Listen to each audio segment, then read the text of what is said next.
La pénurie des professionnels, c'est probablement le sujet majeur, celui finalement autour duquel tout tourne, nous l'avons vu, parce que sur chaque table ronde, à un moment, on a buté sur la pénurie de professionnels. Donc c'est aussi celui sur lequel toute promesse, tout engagement bute, parce qu'on peut promettre des places, on peut promettre des miracles, mais s'il n'y a pas de professionnels, on ne peut rien faire.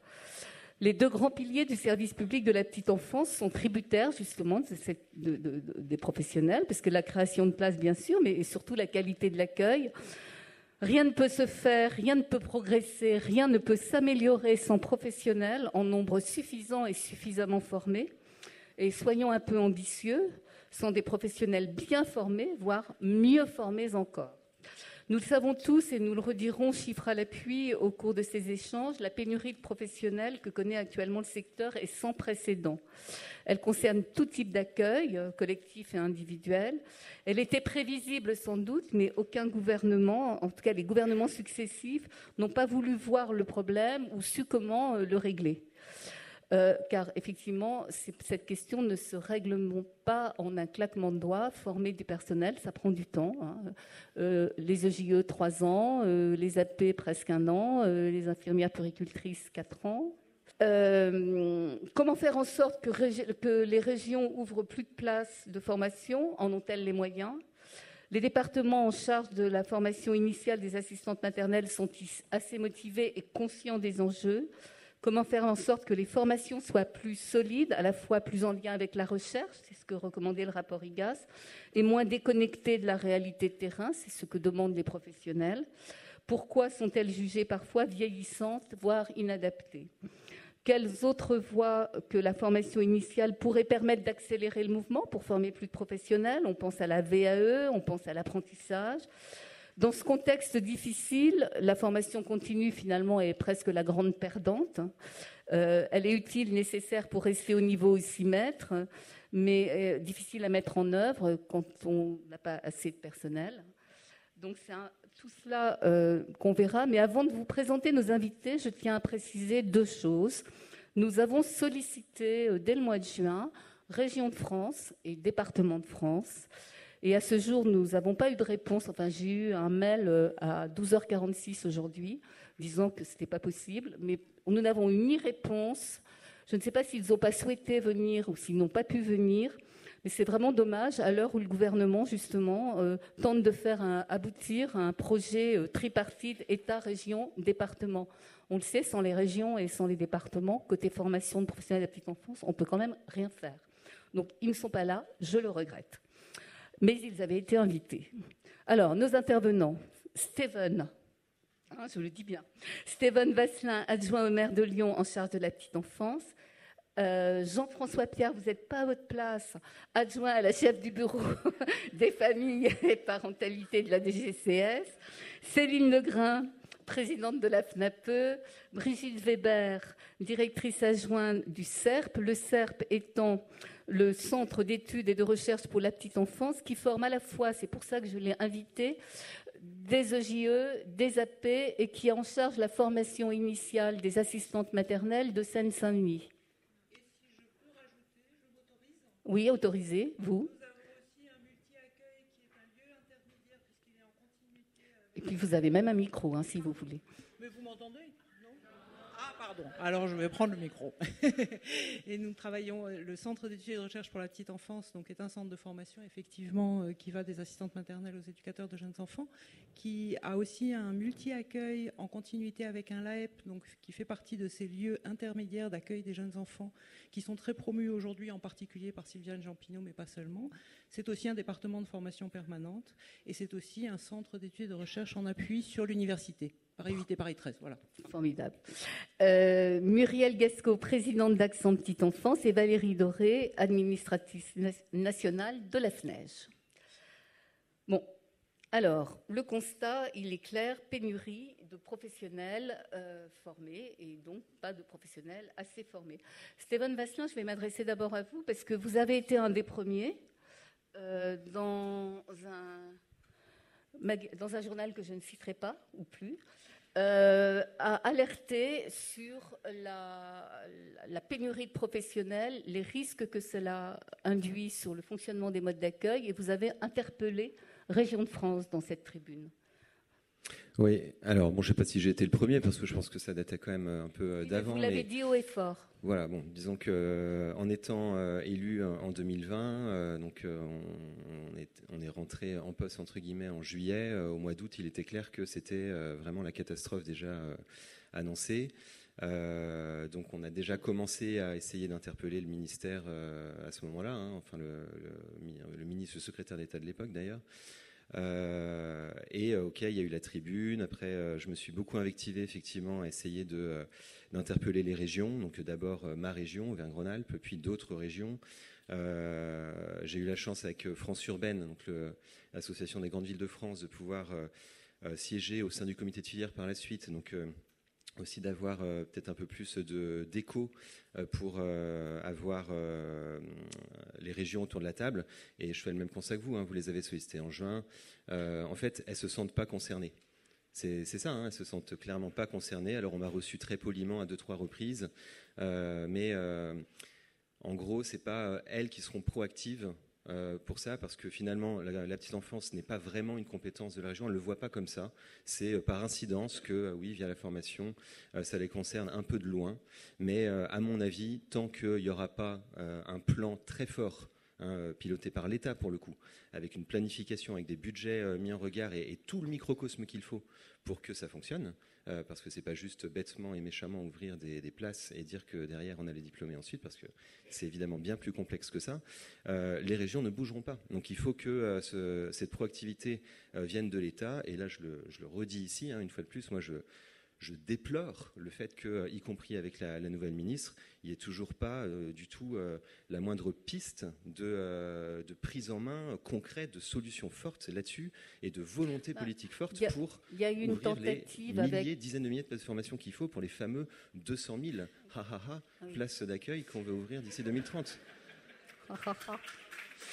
Non, je voulais dire, il y a eu une tentative finalement, parce que dans une des versions de l'article 10 au projet de loi plein emploi, il y a eu un moment l'idée qu'il y ait une stratégie nationale et que des quotas de formation, de places de formation soient nationalement, mais région par région, imposées, et Région de France a rué dans le brancard, et donc cette disposition n'est plus dans le projet de loi. Mais il y a eu une tentative, donc il y a vraiment un blocage du côté des régions quand même. Je sais que l'État peut beaucoup, mais il ne peut pas tout là. Après, s'il n'y a pas le financement qui va avec, forcément les régions n'iront pas. En gros, il faut un modèle comme on l'a connu au moment du Covid, où il y avait eu, alors j'ai plus le chiffre en tête exact, mais quelque chose comme 10-15 000 places de formation qui ont été ouvertes pour les métiers de la santé. Et ça a été financé par l'État. Donc les régions ont tiré les draps sur elles lors de ces annonces, mais c'était l'État qui a financé. Donc c'est tout simple en fait, hein. Enfin tout simple. Quand on veut, on peut. Et donc si on a envie de faire de la petite enfance une priorité nationale, eh ben, on doit le faire. Et derrière, on met les moyens nécessaires pour que ça puisse fonctionner. Jean-François Pierre. Jean-François Pierre, vous, à la DGCS, vous avez travaillé, il y a eu d'abord l'enquête CNAF, souvenez-vous, l'année dernière, qui, à la demande du comité de filière, avait à un moment donné chiffré les postes manquants. La situation était vraiment figée. L'enquête avait duré, je crois, 15 jours à peine. Enfin, vous avez, de cette enquête, qui était quand même assez alarmante, fait des projections sur l'avenir, sur comment cette pénurie va progresser ou pas, et ce qu'il faudrait faire pour qu'elle n'empire pas. Merci. Alors, c'est vrai que la difficulté que l'on a, en fait, ça rejoint ce que vient de dire Steven, c'est en fait ce qui est vraiment compliqué, c'est de savoir combien finalement il y a de postes manquants, tout simplement parce qu'on ne sait pas combien il y a de postes en fait dans le secteur de la petite enfance. Donc, les premiers travaux en fait qui ont été menés depuis cette enquête de la CNAF, c'est de rassembler l'information sur les données disponibles sur ces professionnels. Parce qu'il est difficile de faire des projections si on ne sait pas d'où on part en fait tout à fait, même si on a ce constat de la pénurie, dans un certain nombre d'établissements. Et à la lecture des chiffres que j'ai, et heureusement que vous n'avez pas de PowerPoint, parce qu'effectivement je vous aurais fait mal à la tête à ces heures passées. C'est interdit, il faut. Voilà. Voilà, donc en fait, on sait qu'il y a à peu près entre 200 000 et 230 000 professionnels de l'accueil collectif, ce qui est quand même une fourchette quand même relativement large. Et pour l'accueil individuel, c'est un peu du même acabit, c'est-à-dire qu'on a entre 300 et 360 000 professionnels, en comptant ou pas en fait les gardes d'enfants à domicile. C'est quand même pas très pratique en fait. On sait que beaucoup de branches professionnelles sont dotées d'observateurs de branches, mais comme on a 9 branches professionnelles et que dans la fonction publique territoriale, on a énormément de centres de gestion aussi, tout est un peu compliqué. Voilà, donc si on veut en fait tracer en fait une trajectoire, donc voilà, il faut avoir ces données en tête. Ce qu'on sait, c'est qu'au-delà en fait de la pénurie en fait dans les crèches collectives, il y a la question du renouvellement en fait des personnes qui partent à la retraite. Donc il y a un phénomène qui touche tout le monde du travail et ça touche particulièrement les assistantes maternelles, avec, comme vous le savez, 40% qui devraient arrêter leur activité d'ici 2030 sans être nécessairement remplacés d'après en fait, on va dire, les estimations les plus pessimistes du ministère du Travail. Donc avec des infographies quand même assez parlantes sur le sujet. Et alors je vais aller tout de suite à ma page de mon PowerPoint sur les trajectoires. Voilà. Donc c'est vrai que si on veut arriver aux 200 000 places, en fait, des calculs assez savants ont été faits par mes collègues, que je ne pourrais pas tout à fait vous expliquer sans y passer trop de temps. En gros, pour avoir les 200 000, on serait sur 112 000 à peu près d'ici 2030, 112 000 places dans l'accueil collectif. Et on sait qu'il y a à peu près 10 000 professionnels manquants, on le sait quand même déjà. Mais manquants maintenant, avant ces places. Voilà, tout à fait. Pour les assistants maternels, en fait, pour créer, il faudrait créer 88 000 places, c'est 200 000 moins 112 000, c'est évident. Et on sait qu'en fait, le nombre de places qui vont être détruites à l'horizon 2030 du fait du départ à la retraite des assistants maternels est d'environ 300 000, donc c'est quand même assez conséquent. Et on sait que le taux de sortie des assistants maternels, c'est 10%, le taux d'entrée, c'est 7% dans la profession. Donc on voit qu'il y a un petit delta de 3%, mais 3%, ça fait à peu près 50% des entrées, si on réfléchit bien. Donc les trajectoires, je vais vous les présenter. Donc pour avoir un rythme, en fait, avec une montée en charge du nombre de nouvelles places en accueil individuel entre aujourd'hui et 2030, donc on serait à peu près, 6 000 nouvelles places en fait, en accueil individuel en 2023, pour atteindre 17 000 en 2030, 17 000 en annuel. Voilà, donc vous imaginez, ça monte 1 millier, 2 milliers, 3 milliers, etc. Voilà, donc 80 000 passes. Pour les accueils collectifs, on passerait de 10 000 et quelques à 17 000 en 2030, en annuel. Et pour faire tout ça, en fait, ça suppose quand même d'avoir environ 13 000 en fait, assistants maternels en plus en 2023 et jusqu'à 16 000 en 2030. Voilà. En établissement d'accueil de jeunes enfants, en ne comptant pas les remplacements des départs à la retraite, ça fait plus de 6 500 personnes en 2023, alors qu'on a une pénurie de 10 000, c'est une petite idée. Voilà. Et donc on arriverait à 7 700 en 2030, avec une répartition assez fine parmi les professionnels, en comptant à peu près la moitié de gens qui ont le CAP AEPE, voilà, sans tenir compte d'éventuels changements de la réglementation. Donc il nous faudrait à peu près jusqu'à 4 000 personnes titulaires du CAP AEPE en 2030. Voilà, c'est quand même assez conséquent. Pour les puéricultrices, on serait sur des effectifs beaucoup plus réduits, de l'ordre de 5% de ces effectifs, d'après nos estimations, donc un peu plus de 300 chaque année. Les auxiliaires de puériculture, en comptant 30%, ce qui est quand même assez conséquent. Donc on en aurait à peu près 2000 en 2023 en plus et jusqu'à 2300 en 2030. Et j'ai regardé les chiffres en écoutant la précédente table ronde. Dans la fonction publique territoriale, par exemple, il y a à peu près 1000 postes ouverts chaque année pour les auxiliaires de puériculture. Donc ça donne une petite idée de la marche à franchir pour atteindre en fait ces recrutements. Est-ce qu'au regard de ces besoins, vous avez le nombre de places de formation qu'il faudrait en face ? Oui, alors après, alors les EJO, c'est à peu près pareil que les auxiliaires puériculture. C'est beaucoup moins que les auxiliaires puériculture, on est à peu près sur 1000. Je voulais terminer là-dessus. Après, sur les places de formation, je crois qu'on n'est pas allé jusque-là. Tout simplement parce qu'on va plutôt travailler sur une expérimentation avec les régions, compte tenu du fait que effectivement le texte que j'avais rédigé d'ailleurs, finalement n'a pas eu le succès escompté, parce qu'évidemment il faut commencer petit avant d'aller vers le tableau que tout le monde souhaite, c'est-à-dire que toutes les régions s'impliquent dans le sujet. Donc on va plutôt expérimenter les choses avec environ 5 régions dans l'idéal et 5 départements. Vous avez des volontaires ?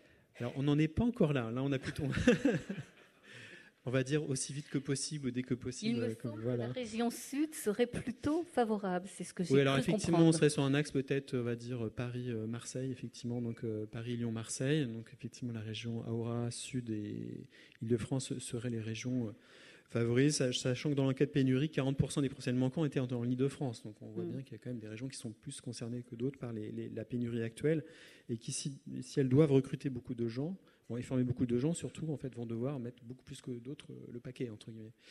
Voilà. Et pour les départements, en fait, là, dans la mesure où les départements forment les assistants maternels, on allait plutôt se concentrer sur des départements qui forment les assistants maternels, plutôt dans l'Ouest, là où les assistantes maternelles sont les plus nombreuses.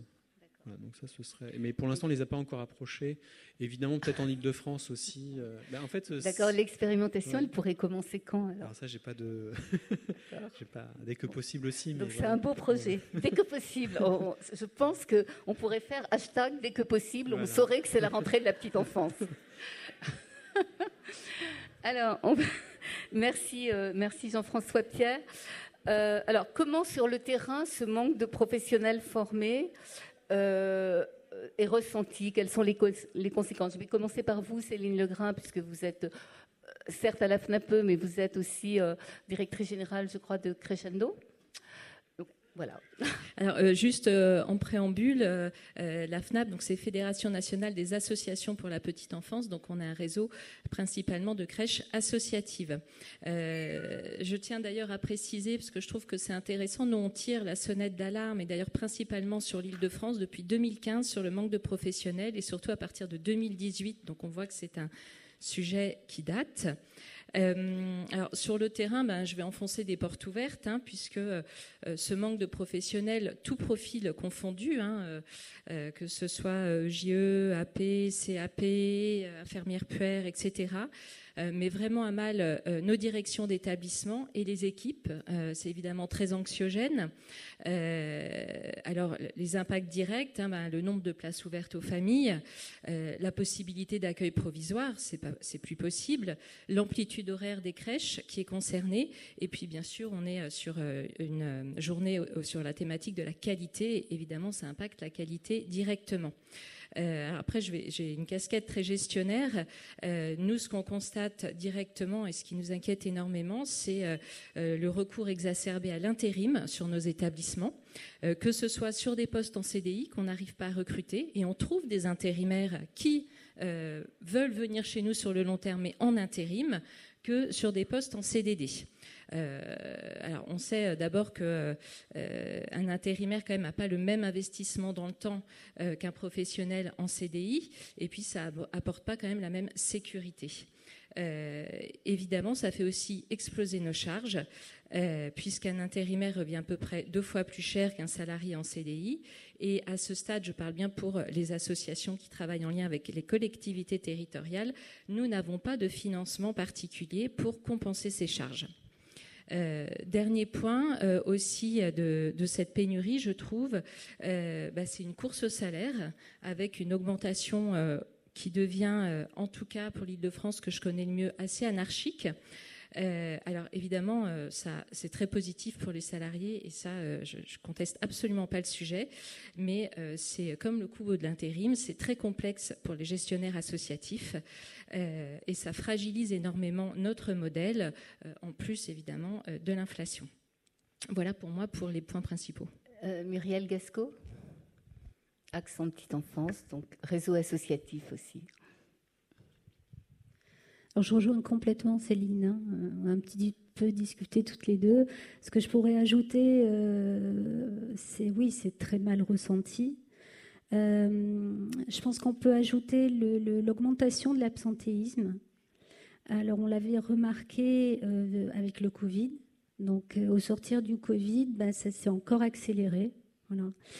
On a des changements de comportement, donc il y a une vraie perte de sens. Je vous rejoins un peu par rapport à Parcoursup. Alors, est-ce que c'est ça ou mais on parlera tout à l'heure. Voilà. Donc, il y a une vraie perte de sens. Et puis, il y a de leur point de vue, une charge qui est trop importante, à la fois physique et mentale, d'où l'absentéisme, voilà. Donc, ce que je peux dire, c'est qu'effectivement, je m'associe complètement à tout ce qui a été dit par Céline, plus cet absentéisme qui ne fait qu'accroître. Valérie Doré, qui représentait les professionnels, donc.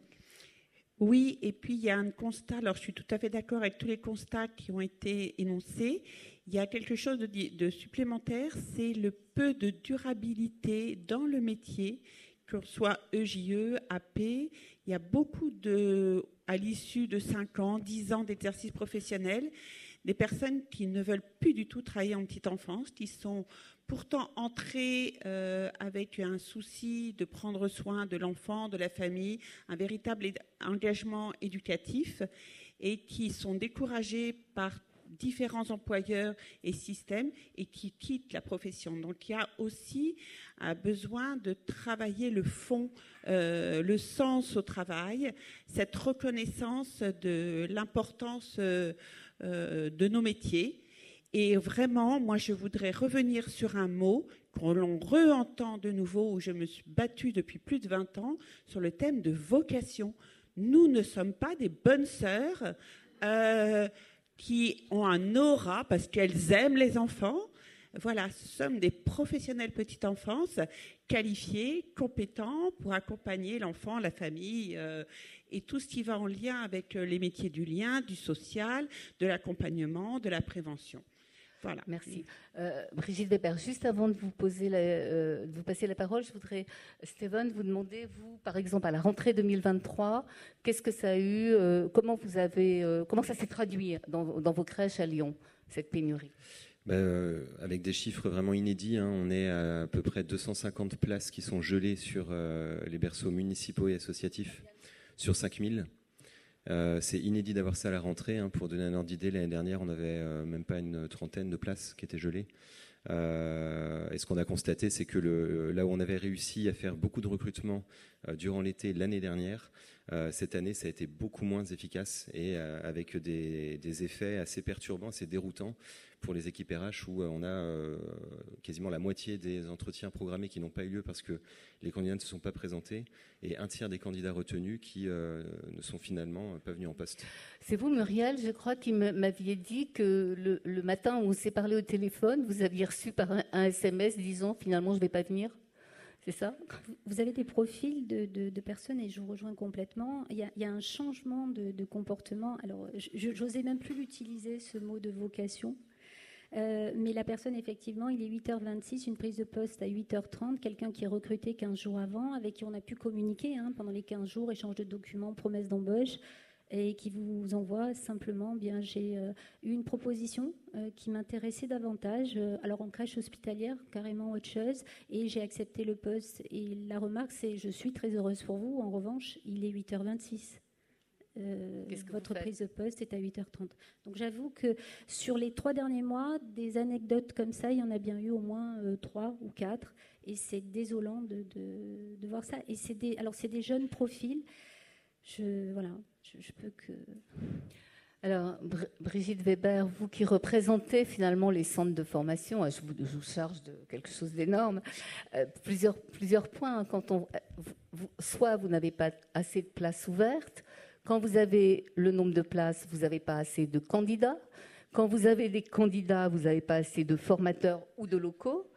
Et quand vous avez des candidats, il y en a la moitié qui arrêtent au milieu, enfin pas la moitié, mais il y en a beaucoup qui arrêtent en cours de route. Et là, vous me disiez, on en parlait donc, évidemment, l'effet Parcoursup un peu. Alors voilà, vous avez tout ça à me dire. D'accord. Alors, effectivement, si je reprends le point de départ qui est amené là, je crois, de toutes parts, c'est tout l'enjeu de l'attractivité de ces métiers qui, s'ils donnent envie, parce que être auprès des jeunes enfants, accompagner les parents peut-être, donne envie. De fait, on sait bien que physiquement, psychiquement, ce sont des métiers extrêmement exigeants et qu'aujourd'hui, la reconnaissance de ces métiers n'est probablement pas à la hauteur de l'investissement, de l'engagement, j'ai envie vraiment d'utiliser le terme d'engagement, que ça demande à chacun. Dans les constats qu'on a entendus là, j'ai envie de souligner quand même cette idée que même les personnes bien formées, même les personnes engagées dans ces métiers, n'y restent plus. Et là, nous avons, nous, à nous dire que ce qui a été dit déjà depuis ce matin devient prioritaire, prenons le temps. Alors, oui, dès que possible, je suis d'accord, il y a urgence, mais peut-être que cette urgence, elle est de s'arrêter sur ce qui fait difficulté, ce qui fait qu'aujourd'hui, être auprès des jeunes enfants, même si ça donne envie, ça ne suffit pas à ce que des professionnels se maintiennent dans le métier et que parfois ils adoptent des comportements qui peuvent troubler, justement parce qu'en contradiction avec ce qui semble être ce qui les a amenés à ces métiers-là. Donc ça, c'est sur un point un peu général. Mais j'insiste, sinon concrètement, est-ce qu'en 2023, à la rentrée, là, vous avez assez de places de formation ouvertes? Est-ce que vous auriez pu en ouvrir plus ou pas?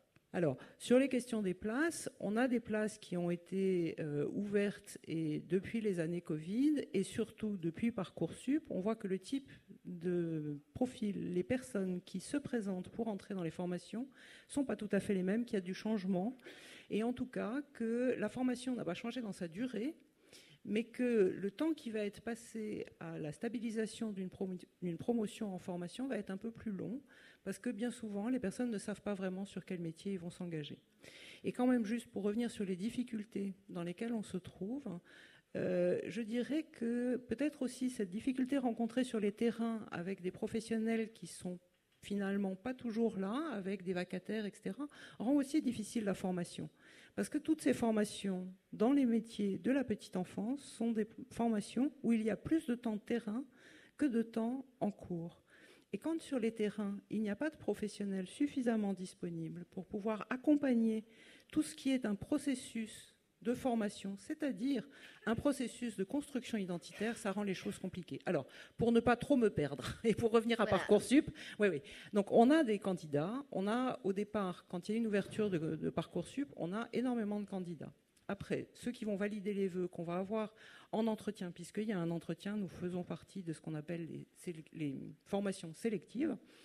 Beaucoup de candidats ne viennent pas à des entretiens, ne préviennent pas de leur absence. Et ensuite, il y a là, la rentrée pour les premières années et la semaine prochaine, il y a une promotion complète, que ce soit en formation initiale, que ce soit en apprentissage, que ce soit avec maintien dans l'emploi, que ce soit en voie professionnelle. Mais nous savons déjà, alors j'ai de l'espoir, mais malgré moi, je sais que le jour de la rentrée, nous ne serons pas à effectif complet. Parce qu'un certain nombre d'étudiants vont avoir des problèmes économiques, parce qu'un certain nombre d'étudiants vont finalement avoir reçu une autre proposition, parce qu'avec le système de Parcoursup, la réponse à leurs demandes va être très tardive et ils ne vont pas avoir eu le temps d'organiser leur rentrée. Et du coup, ça va peut-être être compliqué pour eux. Voilà. Donc, on peut augmenter le nombre de places en formation, mais ce n'est pas si simple que ce soit efficace pour avoir plus de diplômés. C'est juste ça que je voulais souligner. Aujourd'hui, vous êtes donc en Seine-Saint-Denis. Oui. Est-ce que votre problème majeur, c'est le nombre de places de formation ouvertes ou le nombre de candidats? Non, c'est le nombre de candidats. Très clairement. Ce qui n'est pas le cas de toutes les régions. Certaines régions, c'est plutôt le manque de places, non? Je ne sais pas. Hein. Je crois que dans tous les centres de formation, on a eu... Alors, si on reprend il y a 5 ans en arrière, on avait... pour une place en formation, 3 candidats.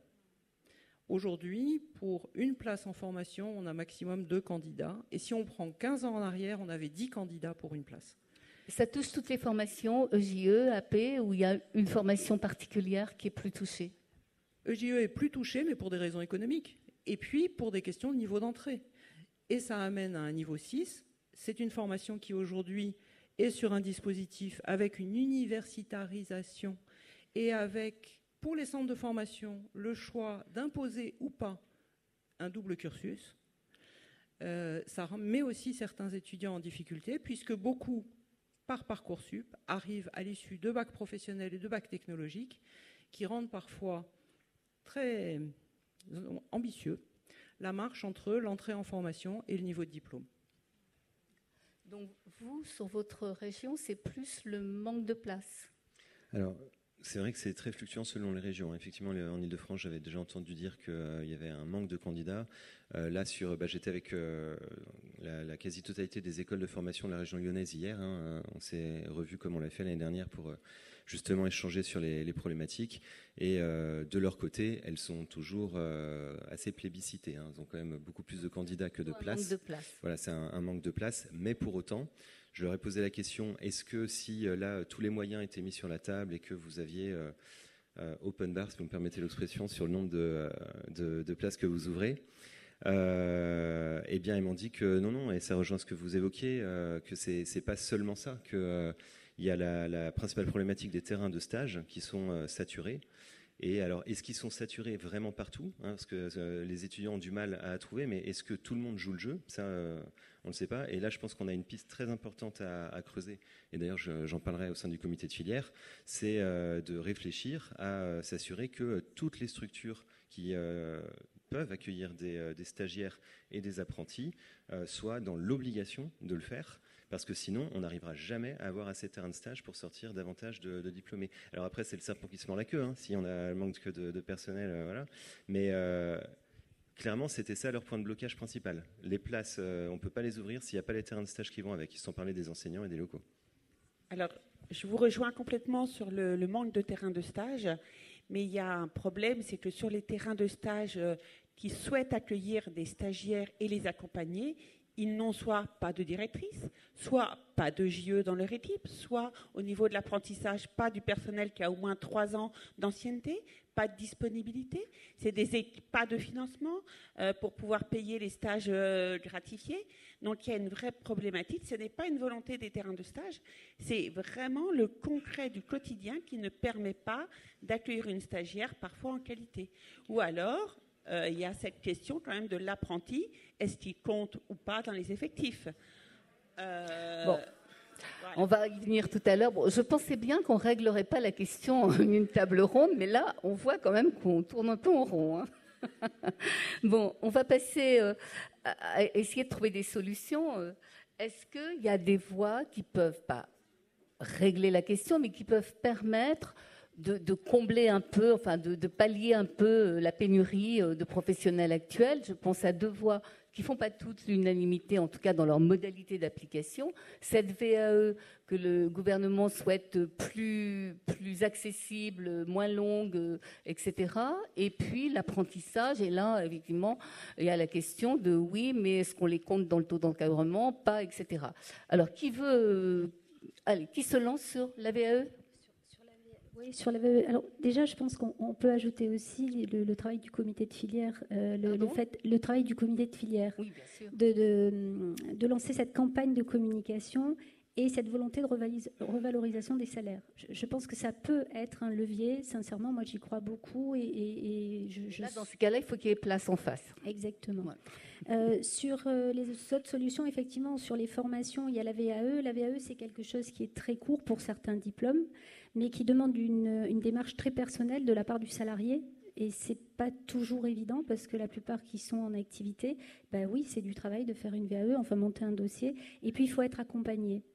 Et je pourrais saluer certaines associations sur Marseille qui ont dû créer des centres d'accompagnement ou des centres de formation qui sont même Calliope pour pouvoir accompagner des professionnels, pour les faire monter en compétences, pour leur permettre ensuite de pouvoir présenter un dossier VAE. Mais le dossier VAE, suivant le diplôme que vous préparez, oui, c'est plutôt facile.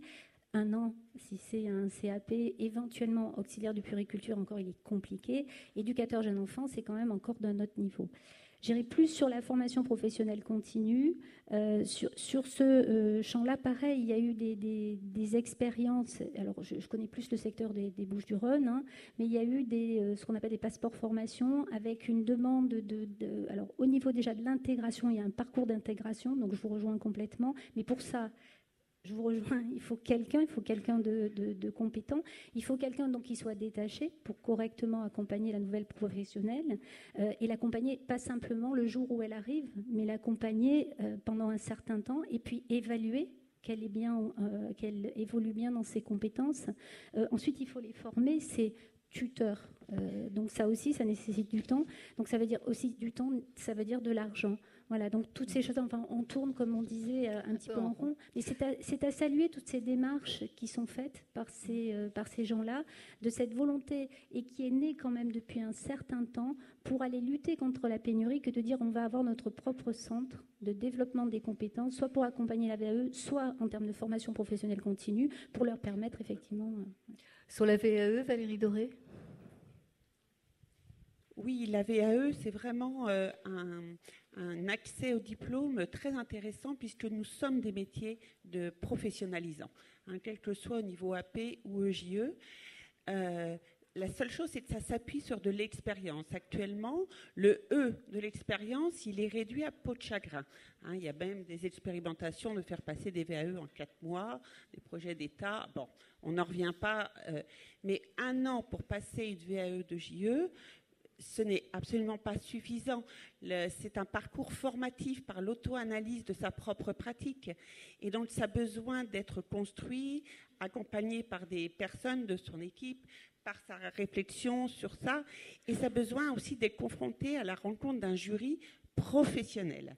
Et il y a aussi une difficulté parce que c'est une obligation pour les employeurs de libérer leurs professionnels pour qu'ils puissent devenir jury. Alors on peut limiter le nombre de sessions par an, bien sûr, mais pour qu'ils puissent se libérer et être jury professionnel.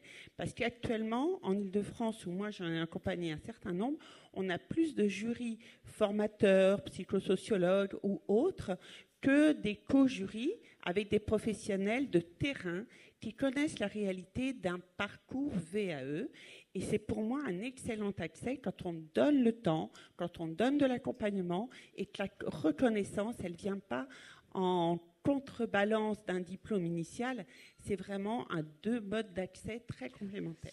Pour vous, Stéphane Vasselin, c'est une goutte d'eau, la VAE, même si ce n'est pas suffisant pour régler un peu la pénurie. Vous me disiez, oui, mais la VAE, ça va concerner quelques professionnels, quoi. Ouais, on n'a toujours pas là l'effet qui, alors peut-être se prendra un peu de temps à se construire, mais qui convaincra tout le monde que oui, effectivement, ça va régler la situation. Je ne crois pas non plus que c'est simplement l'empilement de toutes ces petites solutions, je ne dis pas de manière péjorative, mais qui va aussi solutionner les choses. De ma perception, je pense que on a un périmètre très contraint, vous l'avez rappelé sur les terrains de stage, et on ne va pas réussir à faire des miracles à ISO périmètre et ISO moyen. Donc forcément, il faut plus de moyens, mais il va peut-être aussi falloir accepter une sorte de période transitoire complexe. Par exemple, si on dit qu'il faut libérer du temps aux tuteurs de stage, ça veut dire accepter de recevoir moins d'enfants pendant X temps. Et donc geler davantage de versos. Avoir plus de monde. Pardon ? Ou avoir plus de monde pour pallier. Ou avoir plus de monde, mais le monde du coup n'est pas encore là. Donc il faut. Mais ça, en fait, il n'y a pas de solution miracle. Clairement, on va forcément devoir à un moment donné mettre un point de tension très fort quelque part, et ça ne sera jamais parfait. Alors là, ce que je suis en train d'évoquer là, c'est-à-dire point de tension pour les familles, qui vont se retrouver encore plus en difficulté pendant un certain temps. Mais très clairement, la solution à court terme là, qui va produire ses effets dans 1, 2, 3 ans, on sait tous qu'elle n'existe pas. Et donc, c'est ça qui est aussi un peu embêtant avec, je vais me mettre dans le même lot, mais avec les politiques, quoi. C'est qu'on est élu pour un mandat, donc pour un certain nombre d'années. C'est dur de se projeter sur des solutions qui prennent 10, 15 ans. Et là, je pense que malheureusement, c'est ça. On a besoin d'un cycle de 5, 10 ans minimum pour réussir à mettre en œuvre les choses structurantes qui vont faire évoluer. Céline Legras, vous vouliez ? Oui, moi je voulais parler d'un dispositif qui s'appelle les chantiers d'insertion, parce que nous on en gère 3, donc qui forment principalement des femmes au métier de la petite enfance, CAP petite enfance et auxiliaire de puériculture, et je trouve que c'est extrêmement intéressant comme dispositif pour aller chercher des personnes qui ne viendraient pas forcément vers notre secteur, des personnes qui sont parfois un peu fâchées avec l'école et qui ont plein de problèmes connexes en plus avant de retrouver un travail, des problèmes liés au logement, à la santé, au déplacement, à la garde d'enfants, à des fragilités. Et je trouve que ces chantiers d'insertion, ça permet vraiment d'aller chercher ces 150 000 femmes, je crois, disait Elisabeth Laitier, même si on aimerait bien voir des hommes aussi sur nos crèches, mais voilà, ça peut permettre d'aller les chercher et de les accompagner, puisque dans le cadre de ce dispositif, il y a un accompagnement socio-professionnel par un conseiller en insertion pendant toute la durée de la formation, au moins 2 heures par semaine. Et du coup, je trouve que c'est un dispositif intéressant. Alors, malheureusement, en fonction des politiques publiques, il est plus ou moins financé. En ce moment, il a moins la cote, mais ça peut changer. En fait, si je résume, à court terme, la solution, c'est de fermer des places. Et à long terme, c'est de faire un grand plan pour les métiers de la petite enfance. C'est ce que vous voudriez, vous? Tout à fait, ouais. Et je pense on l'a pas évoqué, mais il y a un gros travail à faire aussi sur l'orientation. C'est aussi pour ça que ça s'inscrira sur le temps long. Là, à la ville de Lyon, on est en train de réfléchir à créer un poste dédié à l'orientation dans les collèges et les lycées pour être vraiment proactif sur les renseigner, informer les collégiens, les lycéens sur les métiers de la petite enfance et donc quelque part déjà amorcer quelques marques d'intérêt qui aujourd'hui sont assez inexistantes. Hein, ça se fait assez peu et je pense qu'il faut essayer de développer ça au niveau national et donc forcément ça se planifie, ça se finance, mais si on intervient là, effectivement on va peut-être réussir à avoir davantage de candidats sur les métiers. Les effets seront là malheureusement que dans 5-6 ans minimum, mais on aura peut-être moins de déception avec Parcoursup que vous évoquiez, où on a affaire à des candidats qui ne savent pas bien où ils mettent les pieds, où ils se sont fait proposer sans formation sur leur interface. Ils ont choisi une dizaine au hasard, et puis l'une des 10, c'est la petite enfance, ils se retrouvent dedans, et puis au premier stage, ah ouais, non, c'est pas du tout ce que je pensais. Et voilà, je suis convaincu que c'est des solutions sur le temps long qui pourront apporter des vrais effets. Mais pour ça, il faut choisir de les mettre en œuvre à un moment. Jean-François Pierre, à la DGCS, vous travaillez concrètement. Bon, on a compris. 5 régions tests qui ne sont pas encore connues. 5 départs. Mais qu'est-ce que vous ferez avec eux? Vous savez au moins ce que vous ferez avec eux. Vous avez une idée? Alors, c'est vrai que c'est plus ce comité de filière finalement qui a un peu piloté ces travaux sur l'engagement avec la région. Ce qu'on fera déjà, en fait, finalement, puisqu'on parle là de formation initiale, à vrai dire, c'est de voir comment ouvrir plus de places effectivement dans les régions où ces places sont manquantes. Et effectivement, il faut travailler sur le fait d'attirer des candidats vers ces formations-là, avec peut-être les limites des outils techniques comme Parcoursup, mais est-ce que c'est que ça? Il y a aussi un phénomène un peu générationnel aussi, qu'on connaît aussi un petit peu. Et donc, en fait, il va falloir aller chercher les gens très tôt, effectivement. La campagne de valorisation, par exemple, des métiers à petite enfance qui est sortie au mois d'avril, sera relayée aussi dans les salons pour les étudiants. Donc ça, c'est quelque chose qu'on va faire aussi à la rentrée par ailleurs, dans pas longtemps. Mais aux côtés des métiers de la santé et du social, c'est la première fois qu'on le fait en fait. Donc on est aussi un petit secteur par rapport aux autres, et en plus on a l'intersection de différents mondes. Donc mais par exemple, avec les départements pilotes, oui. Est-ce que l'État serait prêt à mettre un peu de sous, puisqu'on a bien compris qu'il faut leur donner des moyens aussi aux régions? Est-ce que vous pensez que ça pourrait aller juste là, l'expérimentation, ou je vous demande d'en dire trop? Oui. Là, je ne peux pas vous répondre, Catherine, je suis désolée. Comme souvent vos questions. Il y aura de l'argent. Non, mais par contre, c'est vrai que j'imagine que les régions ou les départements vont poser la question. Ça, c'est sûr qu'on peut s'en douter. Mais si on prend les angles des départements, en fait, ils ont bénéficié d'une compensation financière qui a été calculée il y a 20 ans, qui correspond à des effectifs de départ en formation d'assistant maternel qui n'ont rien à voir avec ceux d'aujourd'hui, en fait. Donc, ils continuent à percevoir des fonds pour ces formations-là qu'ils ne font pas. Alors, justement, on a quand même peu parlé des assistantes maternelles, parce que voilà, mais les régions, c'est différent. Est-ce qu'il y a des leviers aussi dans les départements par rapport à la formation initiale des assistantes maternelles? C'est aussi un problème d'attractivité, ou il y a aussi un problème d'organisation d'assez de formation? Alors peut-être que là-dessus aussi, on compte beaucoup là sur le projet de loi plein emploi, avec le nouveau rôle confié aux autorités organisatrices de l'accueil du jeune enfant, et notamment les missions des relais petite enfance. Alors, on verra si les autorités organisatrices en emparent ou pas, mais demander même aux relais, quand ils en ont les moyens, ou alors qu'ils le délèguent à quelqu'un d'autre, en fait, de jouer un peu le rôle que font les associations et entreprises mandataires ou prestataires pour la garde d'enfants à domicile, de faciliter les démarches administratives des parents, ce que fait un peu Page Emploi aussi, mais Page Emploi Plus, d'une façon dématérialisée. Donc, c'est des choses qu'on peut imaginer. Après, là, on parle un petit... comment dire, là, c'est très théorique, c'est du principe. En fait, il faudra voir si dans la réalité, c'est aussi simple que ça. C'est possible que ce soit un peu comme pour la VAE, c'est-à-dire c'est quelque chose qui peut être utile et efficace, mais en fait, il y a tellement de conditions à remplir qu'il ne faut pas forcément visiter les grands effectifs. Donc, c'est vrai que nous, on ne croit pas forcément à la solution miracle, mais effectivement l'addition en fait, de plusieurs solutions qui vont permettre de régler le problème. Et là, on l'a vu avec le comité de filière, finalement, en fait, il faut traiter d'énormément de sujets à la fois, et souvent pour la première fois. Bon, donc, voilà, on va... oui. Je vais juste réagir sur l'expérimentation sur la région. Parce que moi, ce que m'a toujours expliqué la région Aura, c'est que À quoi bon ouvrir de nouvelles places de formation? Parce que de toute façon, la majorité des étudiants quittent la région après la formation. Donc du coup, raisonner, et c'est statistique, hein. Donc raisonner juste sur la base des régions les plus impactées en se disant qu'on augmente les places de formation là-bas, donc du coup ça va irriguer le territoire, malheureusement ça ne marchera pas. Ça ne peut être fait qu'au niveau national si on veut des effets diffus vraiment acceptables. Mais sinon ça risque malheureusement de conduire au phénomène qu'on voit aujourd'hui. Et en région Aura, oui, vous avez effectivement moins de la moitié des diplômés qui restent travailler sur la région. C'est pour ça qu'il y aura une stratégie nationale. Qu'il faut aller sur l'ensemble des régions, effectivement, pas seulement sur 3. Oui, Brigitte Weber. Oui, je crois que par rapport à la formation des assistantes maternelles, donc on sait que ça a été dit ce matin, tout à l'heure, la formation des assistantes maternelles, c'est très peu d'heures. Il faut beaucoup de temps pour y accéder. Et entre le moment où il y a eu une demande d'agrément et le moment de l'exercice du métier, il y a un délai qui est parfois difficile à assumer économiquement. C'est un premier point. Un deuxième point, c'est de voir qui est le public aujourd'hui qui demande à se former au métier d'assistante maternelle.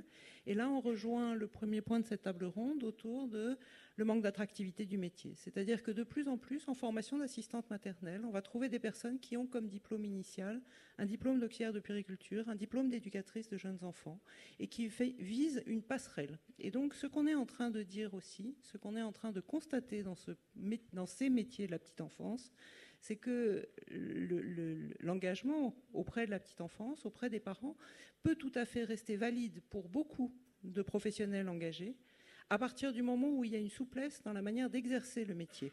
Et que ce sont bien les conditions, pour reprendre un terme de M. Froissart ce matin, ce sont bien les conditions institutionnelles d'exercice des métiers qui sont d'abord et avant tout à interroger. Enfin, je crois qu'il y a cette dimension-là qui est très importante.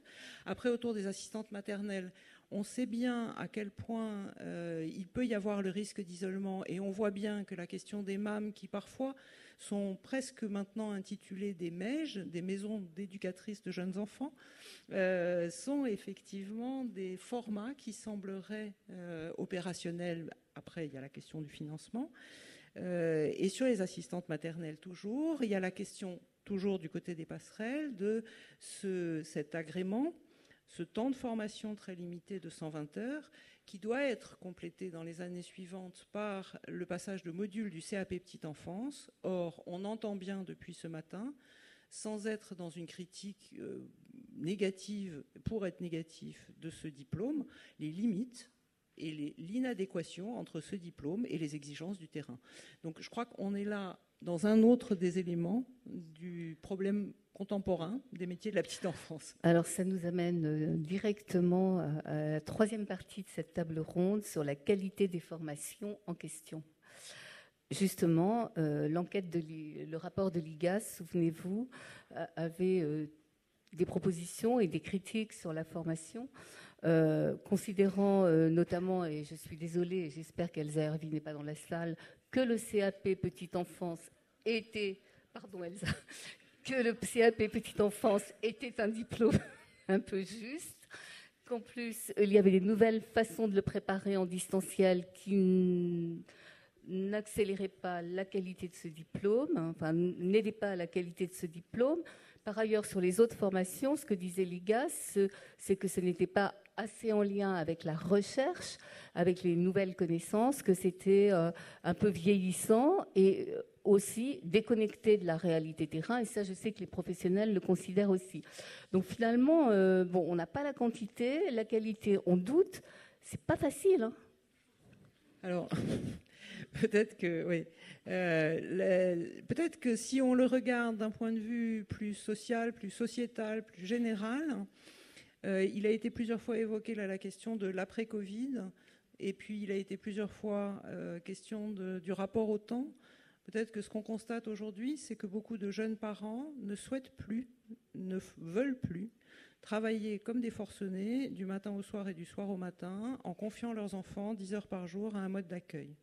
Ça, c'est du côté de l'histoire ancienne, je pourrais presque dire, même du côté des politiques publiques de la petite enfance, qui avaient pour objectif premier concilier vie professionnelle et vie familiale. Aujourd'hui, avec le rapport de l'IGAS et d'un point de vue plus global, on entend parler de la qualité d'accueil. Et à ce titre-là, on entend régulièrement depuis ce matin, mais peut-être que des fois, il faut que les structures soient ouvertes moins d'heures, que les enfants y passent moins de temps, et surtout, quand on parle de qualité d'accueil, ce qu'on voit apparaître dans le discours qui nous semble absolument précieux, nécessaire, fondamental, c'est partir des besoins de l'enfant. Or, ce qu'on sait, c'est que les besoins de l'enfant, c'est d'être respecté dans ses rythmes.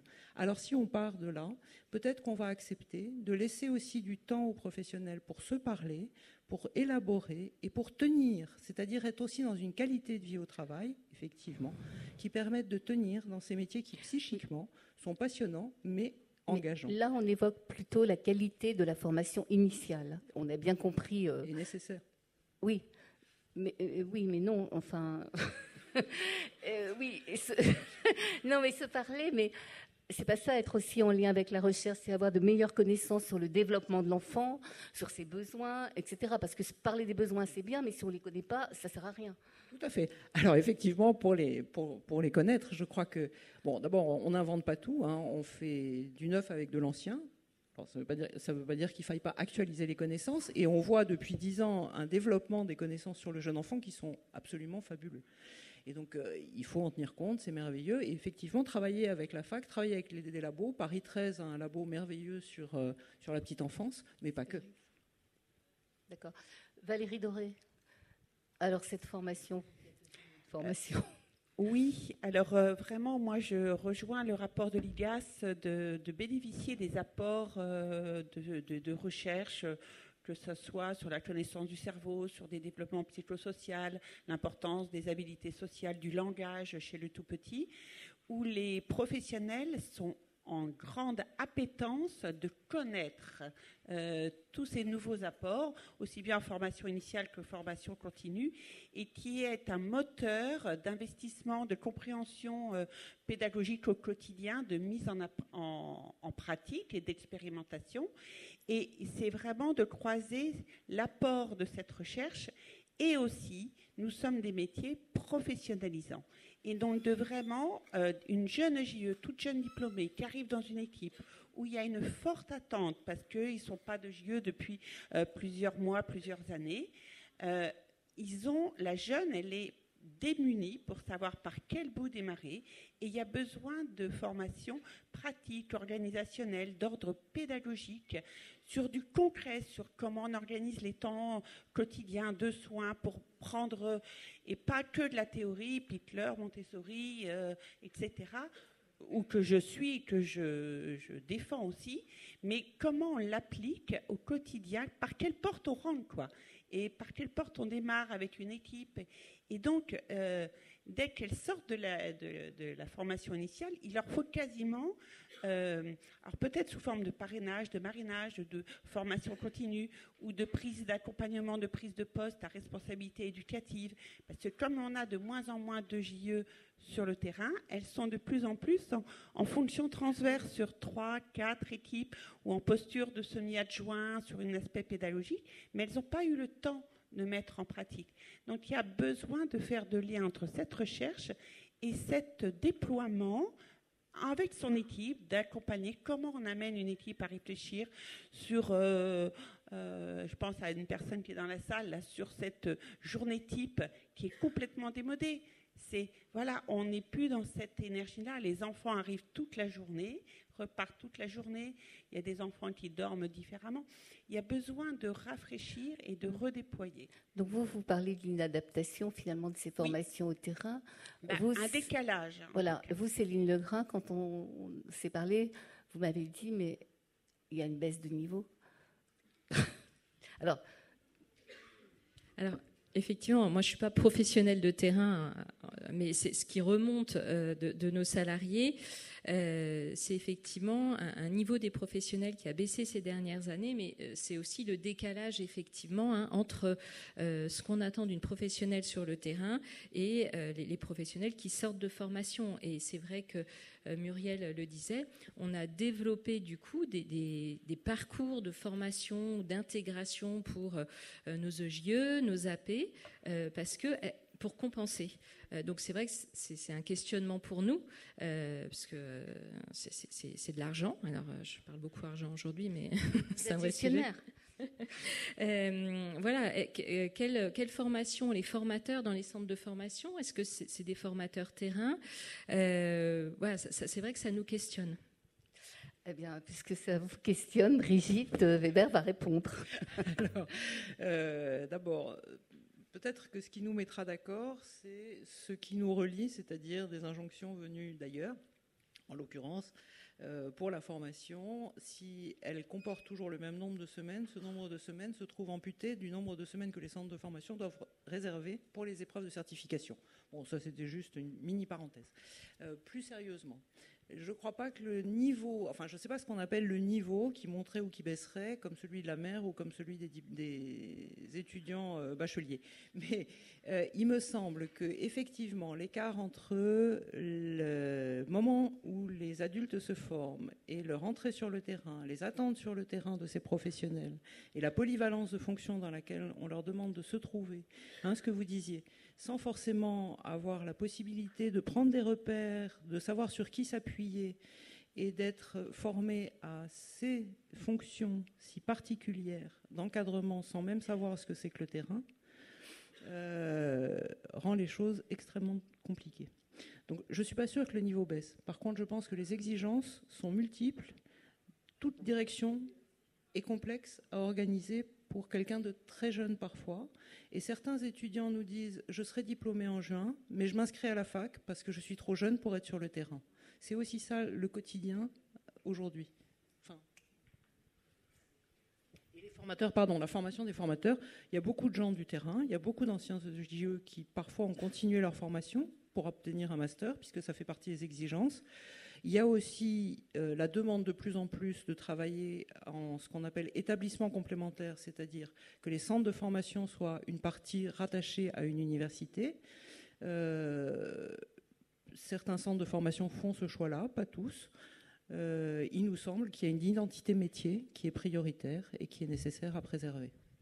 Je pose une toute petite question à ma voisine. Moi, je demandais juste aussi au niveau, j'imagine qu'il y a un programme de formation et que vous avez donc des injonctions sur ce programme. Et est-ce que du coup, ce programme est finalement réellement adapté aussi? Est-ce qu'il n'y a pas un enjeu là-dessus? Il date de 2018, la réingénierie du diplôme de JE, c'est 2018, c'est récent quand même. Alors, il y a eu une réingénierie de tous les diplômes, puisque 2018, c'est le diplôme éducateur de jeunes enfants. 2021, c'est le diplôme des auxiliaires de périculture.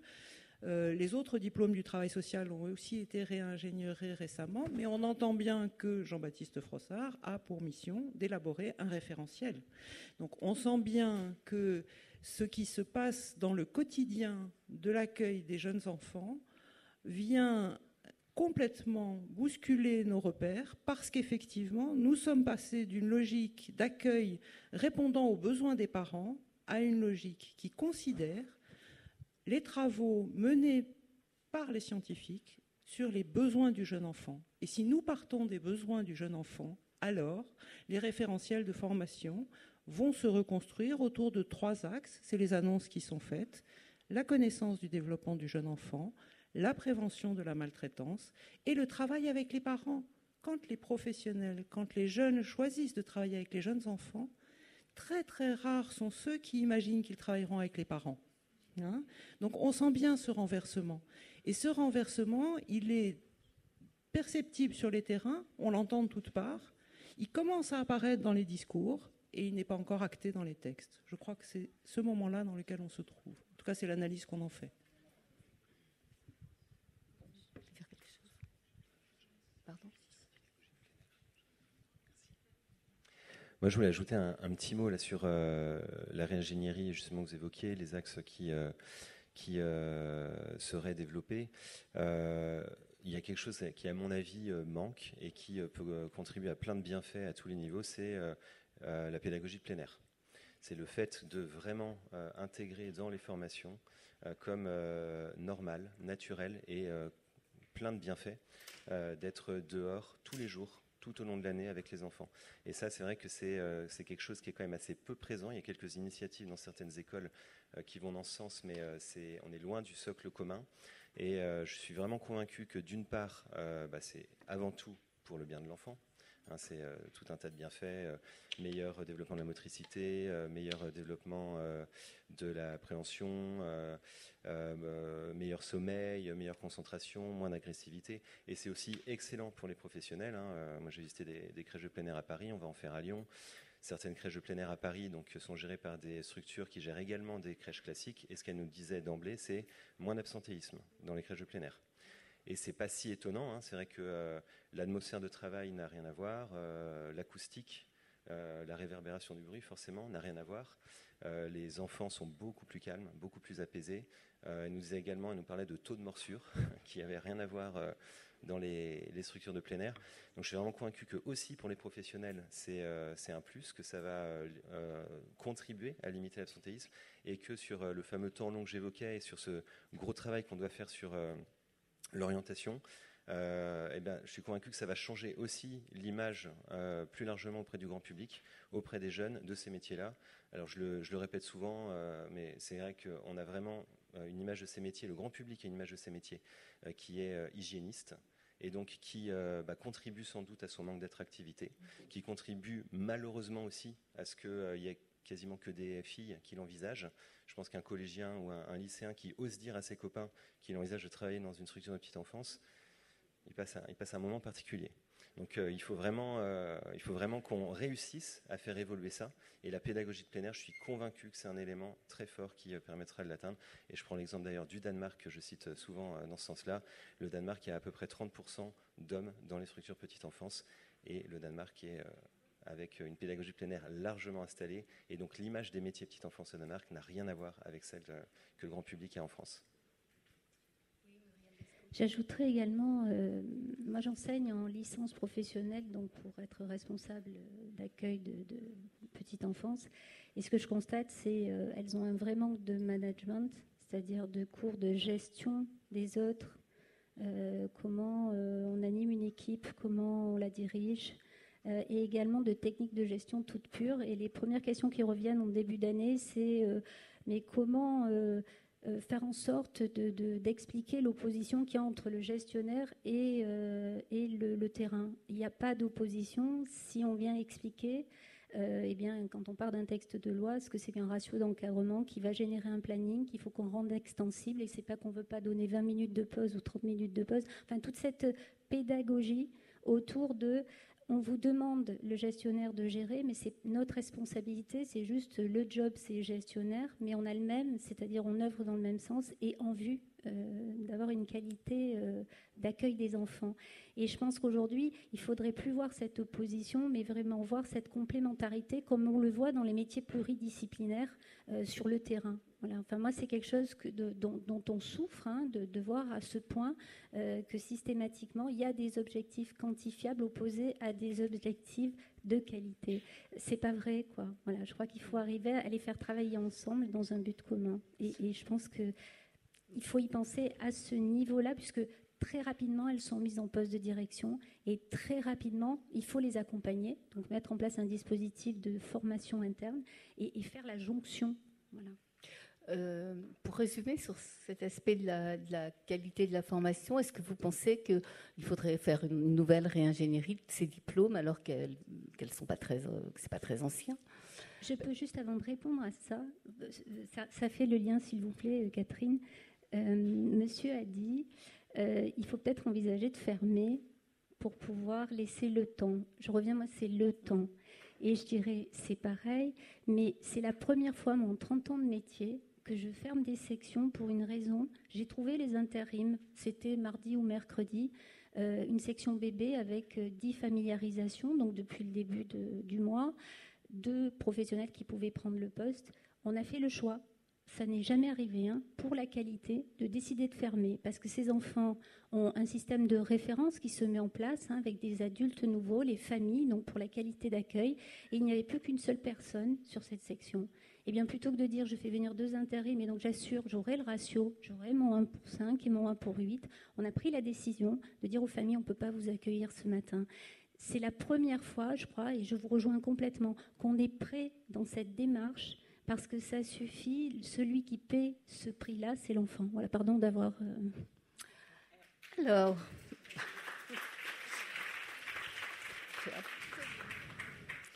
Alors la FNEJ, on a participé aux pré-travaux du futur observatoire de la qualité de vie et des conditions de travail. Et notamment, un des critères qui est ressorti de ces pré-travaux, c'est cette notion de temps de formation qui est sur le temps professionnel et pas sur le temps personnel. Et là, on est sur la formation, une fois qu'on est en poste et qu'on est formé initialement. J'aimerais qu'on termine quand même, parce que sur la formation initiale, est-ce que tout est à revoir? Qu'est-ce qu'on garde? Qu'est-ce qu'on jette? Comment on tient compte des recommandations et des constats de l'IGAS? Enfin, comment on fait en sorte que le CAP petite enfance puisse être un peu upgradé, puisque visiblement c'est nécessaire. Enfin, là, on s'égare. C'est très intéressant ce qu'on se dit. Mais finalement, on a du mal à parler vraiment de la formation et de la qualité de la formation, je trouve. Alors, Brigitte Weber, c'est à vous, là, quand même. Je vais essayer. Voilà. Sur la formation, je crois que ce qui est vraiment au cœur de ce travail-là, c'est peut-être on peut essayer de se mettre d'accord sur une définition de la formation. Je vous en propose une. Allez. Si je la trouve tout de suite. Parce que, pardon, non, d'accord. Si on essaye de... Non, mais je voudrais... oui. Je voudrais qu'on arrive à trouver aussi de la formation continue. Bien sûr. Tout le monde est un peu fatigué. Oui. Moi aussi, sans doute, je suis peut-être plus impatiente et je m'en excuse. Mais on a au but. Oui. Alors, sur la formation, je pense que vraiment, on a dit l'essentiel en disant comment le terrain et centre de formation travaillent ensemble. Ce qu'on a dit d'essentiel aussi, pour moi, c'est les diplômes ont été réingénieurs. Et dans la manière dont ils ont été repensés, ce qui est modifié profondément, c'est que les centres de formation doivent assurer beaucoup plus de choses qui étaient assurées avant par l'État, en particulier les épreuves de certification, en particulier des enjeux d'orientation, et que ça veut dire que tout ce temps-là est imputé à des contenus qui seraient centrés sur le métier. Donc il y a là peut-être quelque chose aussi qu'il faudrait réenvisager. Sur la qualité de la formation, je crois que les centres de formation font les choix qui leur sont propres. Pour notre part, nous avons choisi d'avoir des équipes de formateurs permanents parce que nous considérons que de la même manière que pour qu'un enfant soit bien accompagné, il faut qu'il puisse avoir du lien de manière continue avec un professionnel. Ce que vous dites en disant, au moment d'une familiarisation, je ne vais pas faire que les enfants soient accueillis par des intérimaires. De la même manière, nous avons fait le choix d'avoir des formateurs permanents pour qu'il y ait un lien continu avec les étudiants. Ça n'est pas le cas de toutes les formations. Et de plus en plus, quand c'est vers une universitarisation, les étudiants ne rencontrent jamais le même professionnel pour les accompagner dans leur parcours de formation. Je pense que ça contribue à une difficulté de formation. Donc si on avait à penser la formation aujourd'hui et la qualité de la formation, il faut des formateurs pérennes, il faut peut-être réinterroger vraiment cet enjeu de l'universitarisation, je ne suis pas sûre que... Voilà, et réinterroger comment se répartissent les tâches entre l'État et les centres de formation, il me semble. Et puis le travail avec les terrains, essentiel, et le temps pour ça.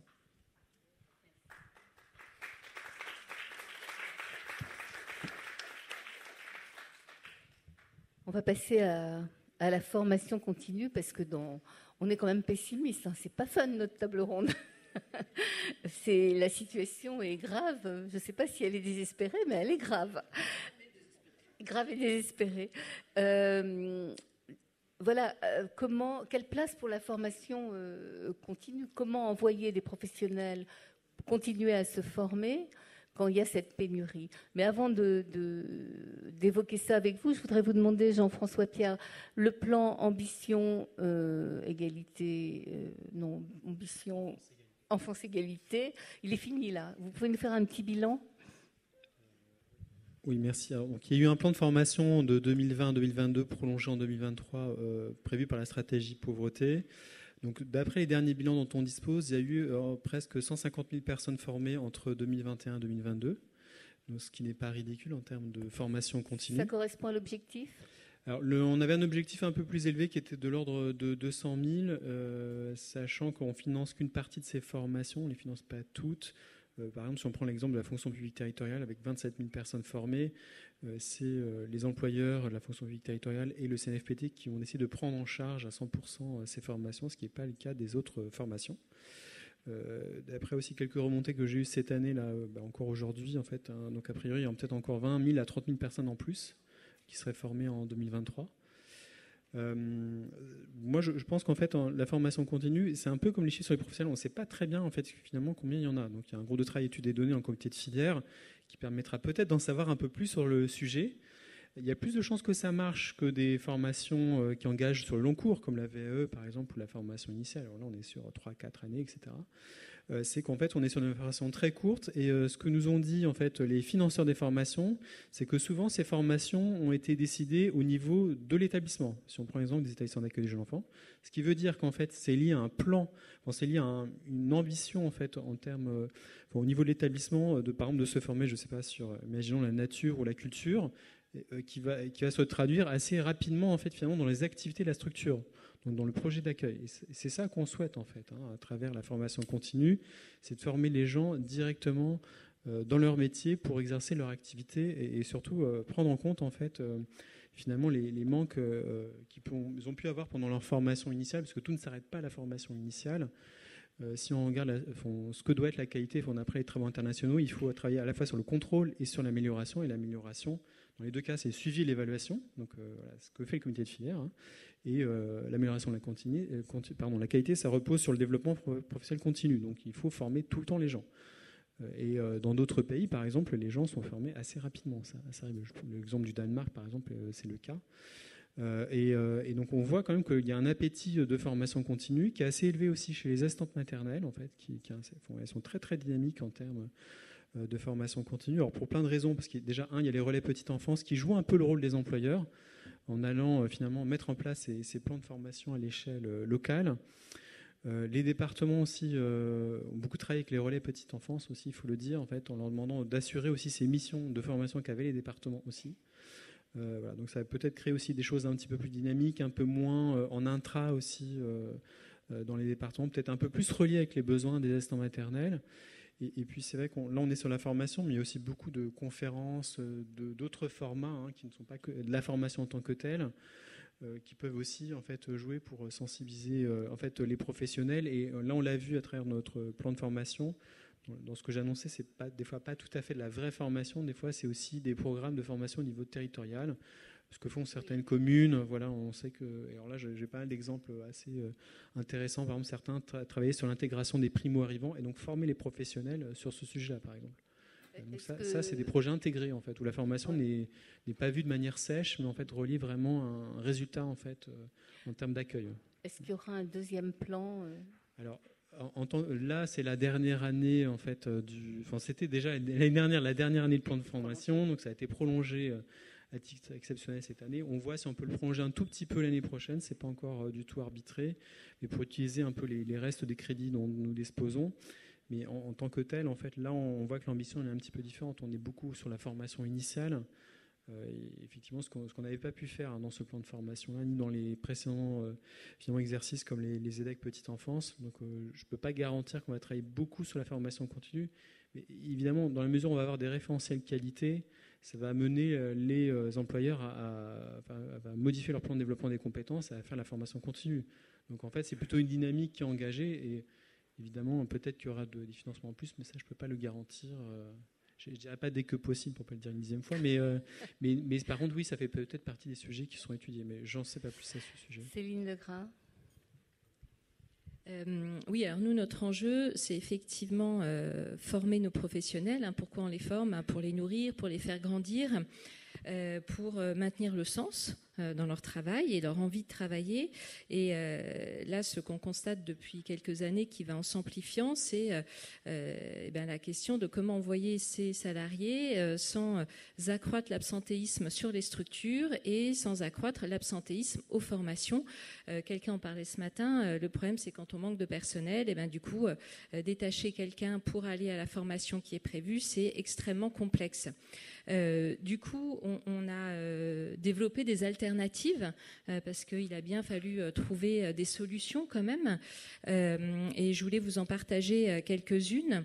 On travaille de plus en plus, en tout cas donc à Crescendo, l'association que je gère, sur des temps très courts de formation. Alors c'est 1 heure en visio, donc effectivement ça ne remplace pas une formation d'une journée ou même d'une demi-journée, mais ça permet aux professionnels de se connecter sans temps de déplacement, sans être absent de la crèche. Et sur cette formateurs, on aborde des sujets très pratiques de pédagogie du quotidien. On répond aux questions de professionnels et on peut aussi leur ouvrir de nouveaux horizons. Donc c'est très court, mais c'est extrêmement apprécié. Voilà, donc c'est un des points qui me semble intéressant. L'autre point sur lequel on travaille, c'est envoyer des formateurs sur les crèches. En gros, donc les professionnels sont en situation de travail, donc ça veut dire qu'elles ont un sujet à travailler, une problématique qu'elles soumettent en amont. La formatrice, du coup, échange avec la responsable, échange avec l'équipe, vient observer l'équipe en interaction avec les enfants, avec les familles, et sur la base de cette observation, propose donc en réunion d'équipe quelques jours, quelques semaines plus tard, un plan d'action qui est mis au travail. Voilà, donc c'est deux exemples de ce qu'on arrive à faire et c'est des pistes qui, évidemment, je le redis encore, ne remplacent pas la formation, mais qui me semblent fondamentales aujourd'hui parce que sinon, on n'arrive plus à apporter, ou en tout cas beaucoup moins, à apporter de nouvelles compétences à nos salariés. Stéphane Vasselin, vous me disiez ne pas envoyer ces professionnels en formation à cause de la pénurie. Finalement, ce n'est pas un bon calcul et vous disiez que vous l'aviez expérimenté. Oui, alors nous justement on fait tout l'inverse, c'est-à-dire qu'on préfère privilégier le fait de fermer la structure, fermer des berceaux, réduire l'amplitude horaire pour permettre ce cycle de formation. Parce qu'en fait il est essentiel, vous l'avez très bien rappelé, ça concourt pleinement à la qualité de vie au travail. Et au final, si on se dit que c'est là un levier pour éviter finalement de subir encore davantage la pénurie, c'est un très mauvais calcul parce qu'à la fin, vous vous retrouverez avec encore plus d'absentéisme, avec un personnel encore plus mis à rude épreuve. Et donc, je pense que c'est totalement contre-productif. Donc, mieux vaut anticiper, et ça rejoint plein d'éléments qu'on a discutés aujourd'hui. Quelque part, c'est un peu reculer pour mieux sauter. Prendre le temps nécessaire pour un peu réparer la machine, et pas se dire qu'on va réussir à le faire en marche, parce que c'est trop compliqué. On peut pas et à la fois maintenir tous les berceaux ouverts, essayer de continuer à accueillir les familles dans les mêmes amplitudes horaires, et en plus avec la pénurie, et en même temps vouloir résoudre tout ça avec les terrains de stage, les tuteurs mis à dispo, les formations continues. Forcément, il faut qu'on prenne ce temps-là. Et si on ne le prend pas, on résolvera jamais vraiment la situation, Merci. Oui. Je tiens juste à préciser que ce serait un rêve pour nous, en fait. Le problème, c'est qu'il faut financer ces temps de fermeture et que toutes les communes ne le font pas. Et donc, c'est un vrai enjeu, effectivement, aussi de politique publique et d'implication.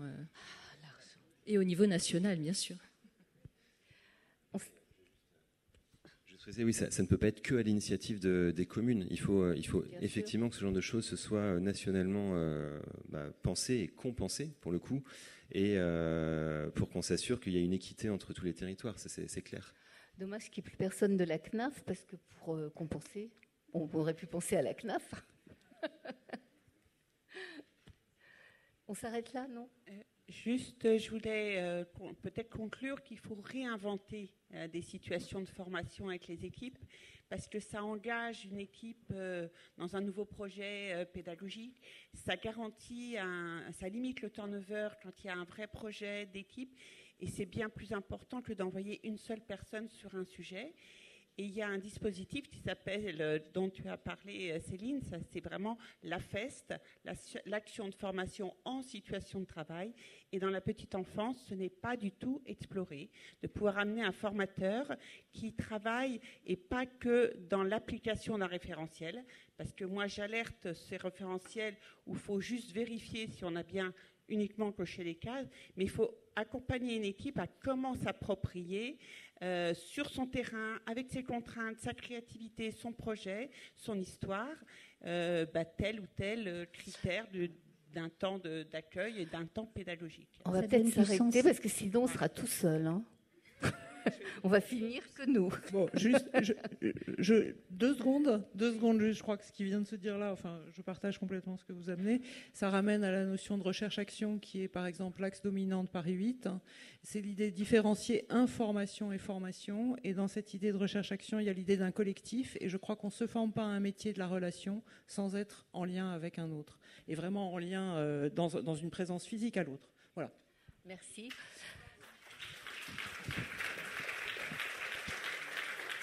Néanmoins, est-ce qu'il y a des questions? Oui, alors, je ne sais pas. Oui, ça marche. Voilà. Donc, toujours moi, assistante maternelle. Vous avez beaucoup parlé actuellement sur la formation donc des personnels en structure.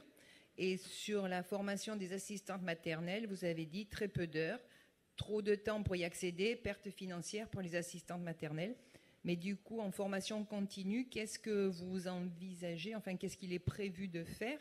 Puisque personnellement, donc je vais prendre mon cas personnel, je me formais jusqu'à présent sur les week-ends, puisque je ne peux pas demander à mes parents employeurs des congés pour aller en formation. Donc je me forme le week-end. Et je me forme en gros 6 week-ends par an. Je suis en formation. Donc ça prend sur mon temps personnel. Cette année, on m'a demandé de supprimer mes formations parce qu'on n'avait plus le budget de me financer. Donc c'est dommage parce qu'on parlait de la recherche sur les enfants. Moi, j'étais en formation en neurosciences et accueillir correctement des enfants atypiques. Et on m'a gentiment dit, reportez votre formation, on n'a pas de budget. Alors que c'est vrai que j'ai été formée il y a un certain nombre d'années et qu'entre-temps, il y a eu des découvertes supplémentaires et j'aurais bien aimé en profiter au cours de ce genre de formation. Voilà. Alors, je sais qu'il y a eu un...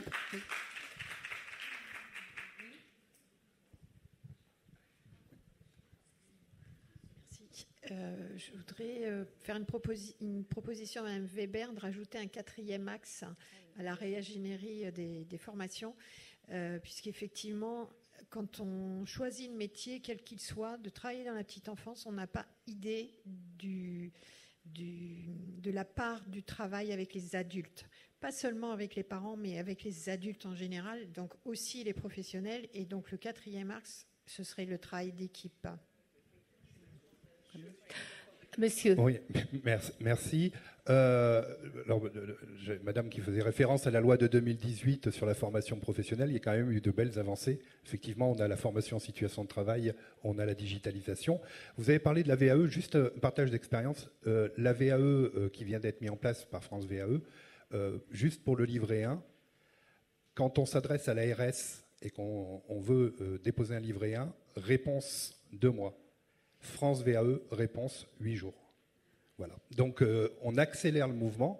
Donc, si vous voulez rentrer dans une démarche de massification, j'ai bien entendu, on n'a pas utilisé le mot plan Marshall, mais c'est pratiquement ça.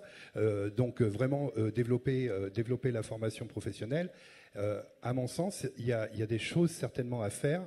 C'est déjà de voir ce qui existe sur les territoires. Parce que, en fonction des territoires, pour avoir, et dans des instances comme les COPAREF, on dit, oh, les CAP petite enfance, on ne fait plus, il y en a trop, Pôle emploi, il y a trop en stock, on ne peut plus rien faire.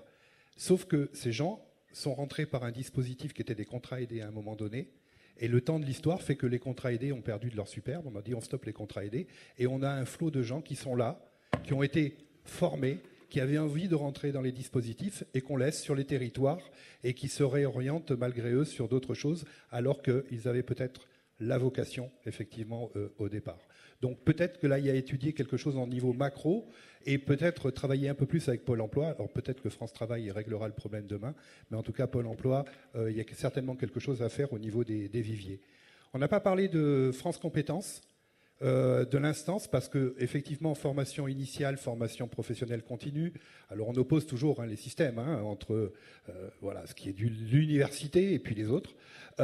Donc aujourd'hui, il y a des certifications qui sont en cours d'enregistrement au répertoire spécifique, qui sont des compléments dont les établissements d'accueil de jeunes enfants ont des besoins, notamment sur la formation des directeurs, des gestionnaires, etc., mais qui sont en attente parce qu'il y a une instruction qui est très longue, et peut-être que s'il y avait un plan Marshall, eh bien, comme certains domaines prioritaires dans la transition écologique, etc., on pourrait inscrire les métiers de la petite enfance en priorité pour que ça libère un petit peu les énergies et qu'on puisse tous se mettre autour de la table et travailler ensemble sur de nouvelles certifications. Et puis, sur la VAE, donc j'ai parlé de VAE résultat, mais il y a la VAE inversée, le contrat de professionnalisation qui permet aujourd'hui de nouvelles expérimentations, mais effectivement, pour les structures d'accueil, il va falloir qu'elles soient accompagnées financièrement, puisqu'on sait que le contrat pro coûte plus cher que le contrat d'apprentissage en termes de rémunération. Pardon, Thierry Fayet, donc j'ai un organisme de formation et je suis administrateur aux acteurs de la compétence. D'accord, merci. Madeleine Roux, je suis gestionnaire d'établissement d'accueil du jeune enfant. Je voulais juste partager une expérience autour de la FEST, puisque nous avons en interne mis en place ce dispositif de financement pour justement financer un parcours de développement des compétences de nos professionnels en s'appuyant uniquement sur des professionnels en interne, c'est-à-dire qu'en identifiant les temps d'accompagnement des directrices adjointes, des éducatrices jeunes enfants, même d'une tutrice qui intervient au sein de l'association, et que l'ensemble de ces temps de formation en interne, qui effectivement aujourd'hui semblent quasiment les seuls qu'on est en capacité de mettre en œuvre, parce que ça nous permet de le faire au sein de l'établissement sans sortir la professionnelle, peuvent trouver des financements via ce dispositif qui s'appelle la FEST.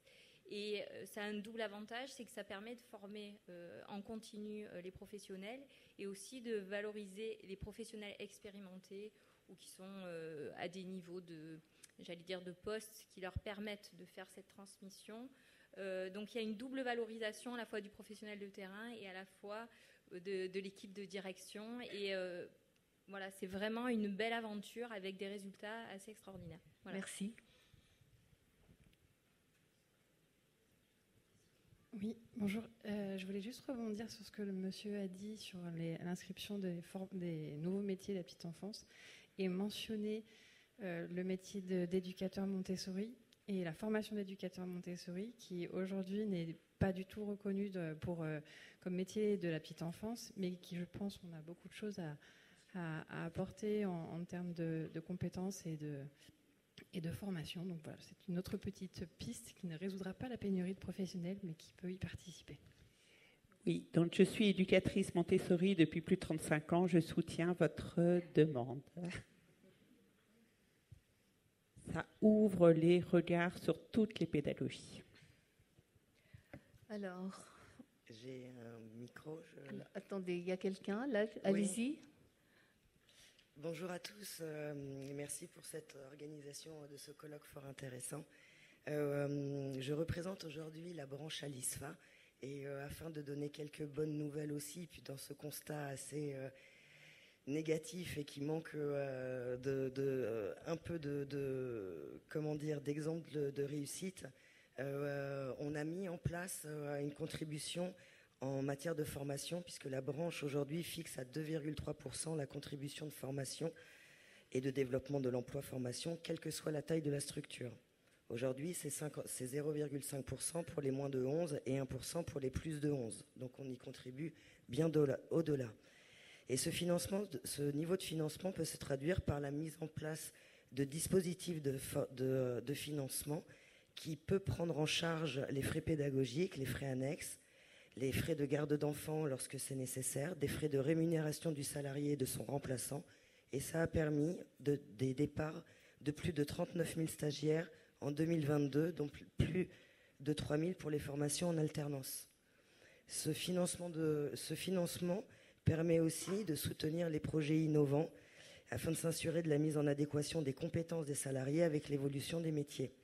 Ce dispositif porte sur des projets aux thématiques nouvelles ou qui se font à travers des modalités pédagogiques novatrices, des voyages d'études à la découverte du pouvoir d'agir, des formations collectives pour valoriser l'impact social des structures sur le territoire. L'augmentation du nombre d'heures d'accompagnement pour les personnes qui veulent faire de la VAE, mais aussi le soutien des APP qui sont aujourd'hui indispensables et qui sont demandés de plus en plus et qui ont nécessité à exister avec aujourd'hui le nombre est plafonné et il faudrait qu'il soit revu aussi puisque c'est une demande forte de la part de nos professionnels. Je vous remercie. Merci beaucoup. Je crois qu'on va arrêter là parce qu'il est 5h20. Comment ?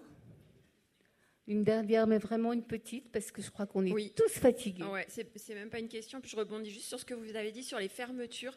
En fait, ce que je voulais dire, c'est que le financement des microcrèches, qui a été beaucoup critiqué, nous permet en fait en microcrèche de fermer sans que ça impacte en fait l'accueil d'un point de vue financier, et que c'est une opportunité aussi de pouvoir montrer, nous en microcrèche, qu'on peut faire des journées pédagogiques.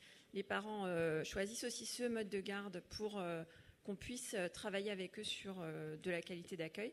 Et si on avait un mode de financement qui était plus forfaitaire que la PSU, on ne serait pas dans cette problématique de temps qui fait qu'on ne peut plus faire de formation dans les crèches. Merci. Bon, ben voilà, cette journée est terminée. Je vous remercie beaucoup parce que vous êtes les derniers résistants. Et je remercie tous les intervenants. Et on se revoit dès que possible. Non, on se revoit au printemps de la petite enfance, au mois de mars. Merci.